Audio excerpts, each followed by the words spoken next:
खंडवा के दादाजी धूनीवाले जिला चिकित्सालय के महिला सर्जरी वार्ड में तहसील खालवा के ग्राम भगावा से प्रियंका कटारे को एडमिट कराया गया है। बताया जाता है कि ग्रामीण क्षेत्र में मटकी फोड़ कार्यक्रम के अंतर्गत इस परिवार से कुछ युवाओं का विवाद हो गया, जिसमें प्रियंका कटारे के पिता से कुछ लोग झड़प करने लगे, जिसमें बीच बचाव में प्रियंका कटारे ने किसी शख्स को काट लिया, क्योंकि ये लोगों ने उनके पिता को घेर लिया था। जिस पर नाराज़ होकर ग्रामीण युवाओं ने उनकी प्रियंका कटारे की बहुत डंडों से और हाथों से पिटाई कर दी, जिसमें वह बुरी तरह से क्षतिग्रस्त हो गई, उनको बहुत चोटें आईं। वहीं दूसरी तरफ माली समाज, जिनके द्वारा इस बालिका की पिटाई की गई है, वो भी एसपी कार्यालय और कलेक्टर कार्यालय पहुंचे हैं। उन्हें शिकायत की है कि प्रियंका कटारे के पिता दारू पीकर माहौल को ख़राब कर रहे थे। उन्हें बार बार समझाया जा रहा था। और वहीं प्रियंका ने भी एक बुजुर्ग व्यक्ति को काट लिया, जिससे लोग नाराज़ हो गए थे। आज भी भारतीय परिवेश में इस तरह का माहौल देखकर यह लगता है कि क्या वाकई भेदभाव का माहौल है, या राजनीति ने लोगों के दिमाग में घर कर लिया है कि फूट डालो और राज करो। वर्तमान में राष्ट्रीय अध्यक्ष भलाई समाज के मनोज परमार जिला चिकित्सालय के महिला सर्जरी वार्ड में पहुंचे हैं, जहां उन्होंने बालिका का हालचाल पूछा, परिवार से जानकारी ली और बड़े ही दुखी मन से मीडिया के सामने रूबरू होते हुए उन्होंने बताया कि आज भी अगर ऐसी घटना चलती है तो यह निंदनीय है, इसका विरोध करना चाहिए। क्या नाम है आपका? कहाँ, कौन से गांव में रहते हैं? मैं ग्राम गाँव का रहने वाला हूँ। वो लड़की ग्राम गाँव में रहती है, मम्मी पापा के साथ। आप कौन है बालिका के? बालिका का चाचा हूँ। चाचा है।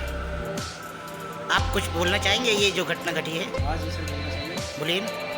सर ये घटना घटी है बच्चे के साथ में, तो उसको 10 लोगों ने मारा है, तो उसको इसका न्याय कीजिए। और मारी है तो स्वच्छता से मारी नहीं है, अपने मंदिर के सामने से कोई वो लोग बोलते हैं दारू पी के उसके पापा नशा रहा है। हाँ, तो भाई दारू पी के पापा नशा था, पापा को सज़ा दी जाए कि बच्ची को दी जाए? तो ये घृणित मानसिकता के लिए प्रशासन और मुख्यमंत्री से क्या कहना चाहेंगे? मैं यही कहना चाहूँगा, ये बच्ची को मारा है तो उसका न्याय चाहिए। ये अभी कक्षा चौथी में? नहीं, वो पढ़ी थी पहले। हाँ, चौथी में पढ़ी थी, 5वीं पढ़ के छोड़ दिया। क्या आपका शुभ नाम? ये जो गुड़िया है, इसका नाम क्या हुआ था, आप बताइए, कुछ आपको जानकारी हुई?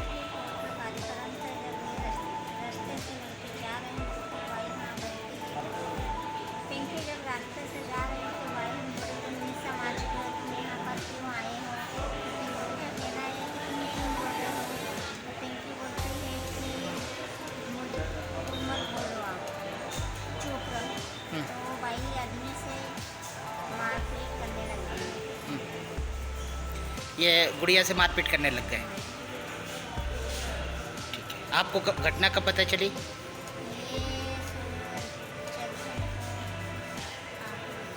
ये कितने बजे की घटना है?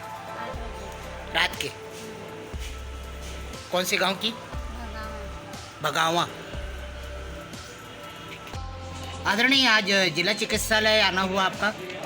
बिल्कुल, यहाँ पर हमारे अनुसूचित जाति वर्ग की बच्ची के साथ आतताइयों ने, दबंगों ने, जिनको अपने जन्म पे अहंकार है, उनको ऐसा लगता है कि वो कुछ स्पेशल ईश्वर के द्वारा बनाए गए हैं। हमारे लोगों से बड़ी घृणा और नफरत करते हैं।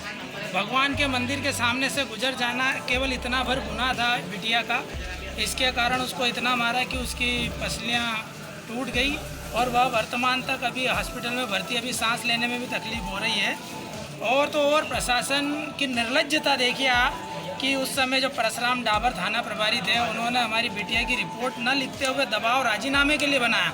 उनको शर्म भी नहीं आई कि इस 15 साल की बच्ची के साथ 15 से अधिक लोगों ने मारपीट करी है तो इस बच्ची की सुनवाई की जाए।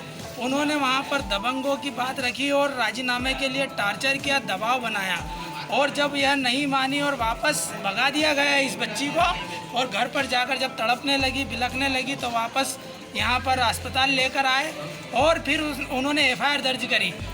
प्रश्न ये उठता है कि अनुसूचित जाति वर्ग सदियों से जो यातना और प्रताड़ना झेल रहा है, उसके लिए शासन प्रशासन का कोई कर्तव्य, कोई नैतिक दायित्व बनता है या नहीं बनता है। उसके बाद में उन लोगों ने झूठा आरोप लगाया, जैसा कि मीडिया में देखा, उन लोगों ने कहा कि भाई युवती जो बच्ची है प्रियंका कटारे, उसके पिताजी दारू पीकर उस प्रांगण में चले गए थे, इसके कारण मारपीट हुई दोनों पक्षों में। यदि दारू पीकर प्रियंका के पापा गए थे तो उनके पिताजी के साथ मारपीट होना थी, बच्ची के साथ मारपीट क्यों हुई? बच्ची का क्या गुनाह था? फिर बोलते काटा था। अब कोई भी बच्चे के साथ में आप जबरदस्ती अनलीगल मारपीट करोगे तो अपनी आत्मरक्षा के लिए कोई तो कदम उठाएगा।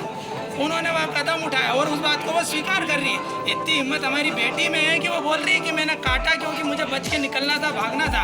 इतनी हिम्मत उनमें है कि वो हमें नीच जाति का समझते हैं, हरिजन समझते हैं और हमसे छुआछूत करते हैं, हमसे भेदभाव करते हैं। उनमें इतनी हिम्मत नहीं है, झूठ बोल रहे हैं कि हमारे यहाँ कोई जातिवाद नहीं होता, भेदभाव नहीं होता। जबकि इस बिटिया के घर की तरफ विलट देव मंदिर का जो है मुख्य द्वार है, तो उसके ऊपर टीन सेट लगा दिया गया ताकि ये लोग देख नहीं पाए। इस तरह की गंदी मानसिकता वाले, कुंठित मानसिकता वाले लोगों पर एफआईआर कड़ी से कड़ी होना चाहिए, इनको कड़ी से कड़ी सजा दी जानी चाहिए। इस बात को लेकर अभी समस्त समाज, पूरा भलाई समाज, यहाँ पर नागेश जी ओसवाल और प्रभु जी मसानी जी के नेतृत्व में अभी एसपी ऑफिस जा रहे हैं और एसपी साहब से ये गुहार करेंगे कि आरोपियों पर रासुका की कार्रवाई की जाए।